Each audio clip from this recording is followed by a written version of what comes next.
My ex-wife showed up years after cheating, then I learned the truth before she died. You know that feeling when the past knocks on your door, and you already know nothing good is standing behind it? That was me, one quiet Sunday morning, when I opened my front door and saw her. My ex-wife. The woman who cheated on me. The woman who disappeared years ago, leaving me with a broken heart, an empty house, and a little girl who cried herself to sleep for months asking, "Daddy, when is mommy coming home?" That day, I realized hell doesn't come with flames. It comes wearing the same face you once loved. It had been 7 years since the divorce. 7 long years since she packed her things, walked out the door, and never looked back. I'd rebuilt my life from ashes, piece by piece. A new job, a small house in a quiet neighborhood outside Denver, Colorado. My daughter, Mia, was 13 now, smart, funny, way too mature for her age. We were doing okay. Not perfect, but stable. I had even started dating again, nothing serious, just trying to feel human. And then, out of nowhere, the doorbell rang. When I saw her standing there, my heart froze. She looked different, older, thinner, eyes hollow like she hadn't slept in years. Still beautiful, but broken in a way I didn't recognize.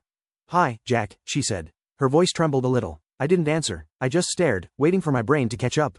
"Can I come in?" she asked. And for some reason, some stupid, emotional, human reason, I stepped aside.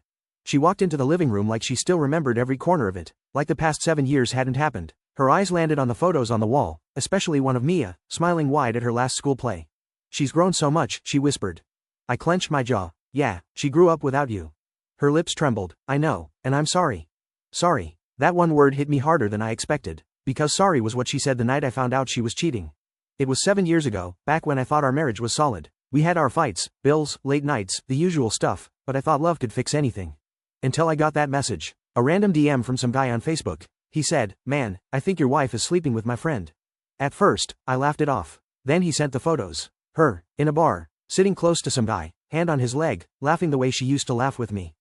The next few days were a blur. I confronted her. She denied it, then admitted it, then cried, then begged. I just felt lost. "Jack, you were always busy, and I needed someone to talk to." But that wasn't talking, that was betrayal. So I packed her bags myself. I told her she could stay with him. She left, crying, apologizing, promising she'd come back. She never did. Back in the present, she sat on my couch like a ghost from another life. I stood there, arms crossed, trying to control my voice. "What do you want, Emily?" Her eyes met mine, tired, desperate. I have nowhere else to go." Of course. That's what they always say when the world finally turns its back on them. I didn't reply. Then she said something that made my stomach drop. "Jack, I need to see Mia. Please, just once." I felt my hands clench into fists. "After 7 years, you show up here and want to see her like nothing happened?" Tears streamed down her face. "I know I don't deserve it, but she's my daughter." I almost laughed. "Was your daughter? You left her, you left both of us." For a second, I thought about slamming the door and never looking back, but something in me hesitated, not because I forgave her, but because I wanted her to see what she'd done. So I said, "She's coming home from school soon. You can stay until then, but don't expect her to welcome you with open arms." She nodded, wiping her eyes. "Thank you." Those 2 words made me sick. While we waited, she kept glancing around the room, at the family photos, the furniture, the life I'd built without her. "You did a great job, Jack," she said softly. "She looks happy." "She is happy," I said coldly, "because she stopped waiting for you." That shut her up. When Mia's bus pulled up, I saw her walking toward the house, backpack bouncing, big smile on her face. And for the first time that day, my heart broke in a different way. Because I knew the second she walked through that door, her whole world was about to shake. The moment the front door opened, everything inside me went still. Mia ran in like she always did, full of life, smiling, tossing her backpack onto the couch. "Hey, Dad, you won't believe what happened today." And then she froze. Her voice died halfway through the sentence. Because there, sitting on the couch, was the ghost of her childhood. "Mom?" The word cracked in the air like glass breaking. It wasn't a greeting, it wasn't joy, it was confusion, disbelief, pain resurfacing after being buried for years. Emily stood up slowly, her lips trembled. "Hi, sweetheart." Mia took a step back. Her breathing quickened. "What are you doing here?" I wanted to say something, to protect her, to explain, but there are no words for that kind of moment. There's just silence, and heartbreak. Emily moved closer, reaching out a shaking hand. "I just wanted to see you. I've missed you so much." Mia's eyes filled with tears, not the kind you cry when you're sad, but the kind that burn because you don't understand why. "Missed me? You left me, you didn't even say goodbye." Emily dropped her hand like it had been burned. "I know, I made mistakes, I was stupid, but I've changed." "Changed?" Mia snapped. "Where were you on my birthdays? When I was sick? When I cried every night because you promised you'd come back?" Her voice cracked, and that was it. The dam broke. She started crying, shaking, yelling all at once. "I hate you." And before I could move, she ran upstairs and slammed her door. The sound echoed through the whole house. Emily just stood there, frozen, eyes wide, like the reality she'd been avoiding finally hit her. I looked at her. "That's what you did to her." She sat back down and covered her face with her hands. I deserve that, she whispered. No, I said, you deserve worse. For the next few minutes, neither of us said anything. Just silence, the kind that makes your chest ache.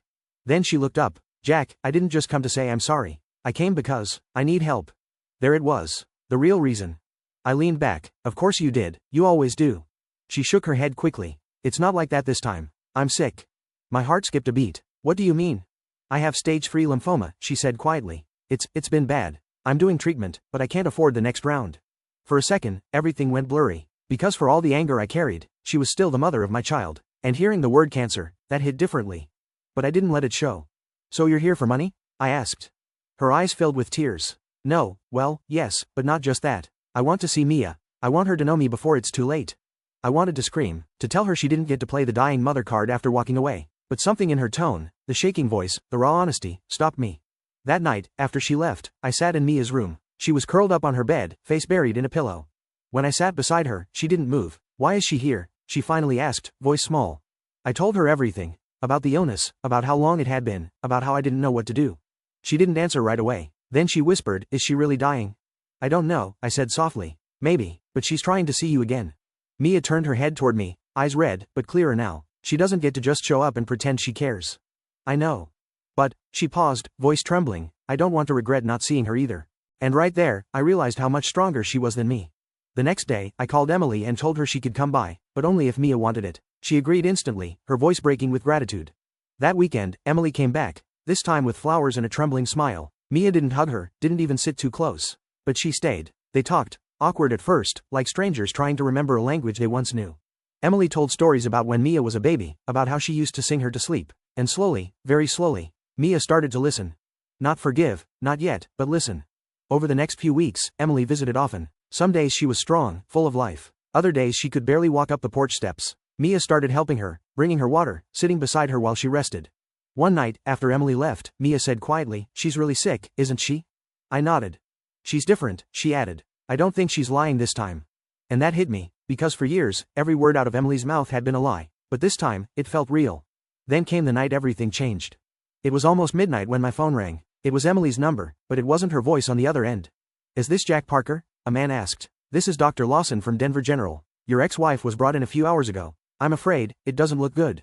I froze. The doctor's words blurred into static. All I could think about was Mia, upstairs, sleeping, finally at peace, and how I'd have to tell her that her mother might not wake up again. Hospitals always smell like cold air and regret. I walked through those sliding glass doors like I'd been there 1,000 times before, even though I hadn't set foot in one since the day Mia was born. And the irony hit me hard. Back then, I walked in holding flowers. Now, I was walking in holding a child's broken heart. Mia was beside me, silent. She hadn't said a word the whole ride there. When the nurse led us to room 212, my chest tightened. Emily was there, pale, hooked up to machines, a thin tube running into her arm. She looked fragile, almost transparent. But when she saw Mia, her face lit up in a weak smile. Hey, sweetheart, she whispered. Mia hesitated, then sat down next to her bed. Hi, Mom. It was the first time she'd called her that in years. Just 2 small words, but they carried the weight of everything that had happened. Emily reached for her hand. You don't know how much I've missed hearing that. Mia didn't pull away this time. She just sat there, eyes glassy, trying to stay strong. I stood by the door, watching, listening, not sure if I was supposed to be angry or sad anymore. Then Emily turned to me. Jack, I owe you the truth. I frowned. What truth? She swallowed hard, her voice trembling. About why I left. It wasn't just the affair. That caught me off guard. What do you mean, wasn't just the affair? You cheated, you walked out, what else is there to know? She took a shaky breath. That man, he wasn't who you think he was. I stayed silent, waiting. She continued, his name was Ryan Keller. He wasn't just some guy from work. He was dangerous. My stomach sank. I didn't plan to be with him, she said quickly. It started as flirting, then turned into something I couldn't control. But when I tried to end it, he started threatening me. He said he'd tell you everything, that he'd take me away if I didn't do what he said. I clenched my fists. You expect me to believe that? Tears streamed down her face. I didn't know what else to do, Jack. He followed me. He showed up at the house when you weren't home. I was terrified, so I ran, not from you, but from him. Mia looked up, confused. So, you didn't just leave us? Emily shook her head slowly. No, honey, I thought leaving would keep you safe. But I didn't realize I was making it worse. I wanted to yell, to accuse, to tell her she was just trying to make herself feel better. But then she showed me something that froze me where I stood. A small, faded restraining order, creased and worn, filed in her name, dated 2 months after she disappeared. She'd actually tried to stop him. I stared at the paper, feeling my throat tighten. Why didn't you tell me? She smiled weakly. Because by the time I could, you'd already closed the door. The room went silent. Machines beeped softly in the background, a reminder that time was running out. Mia's hand tightened around her mother's. I was so mad at you, she whispered. I said I hated you. Emily brushed her daughter's hair back gently. You had every right to. But I never stopped loving you. Mia broke down then, really cried, for the first time in years. And I just stood there, unable to move, watching the two people I loved most in the world cling to each other as the clock ran out.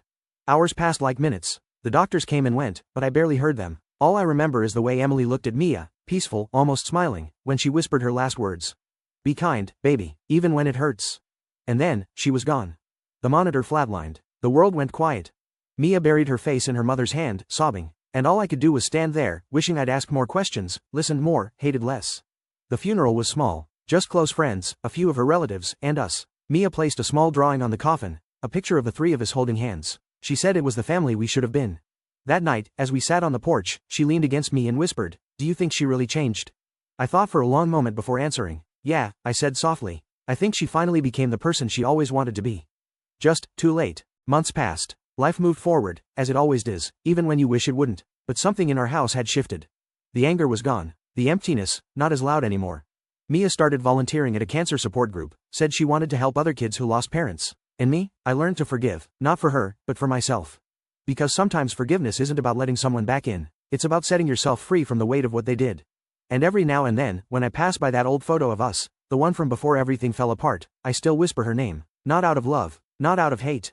Just remembrance. For the woman who broke my heart, disappeared into the dark, and still somehow taught me what it means to heal.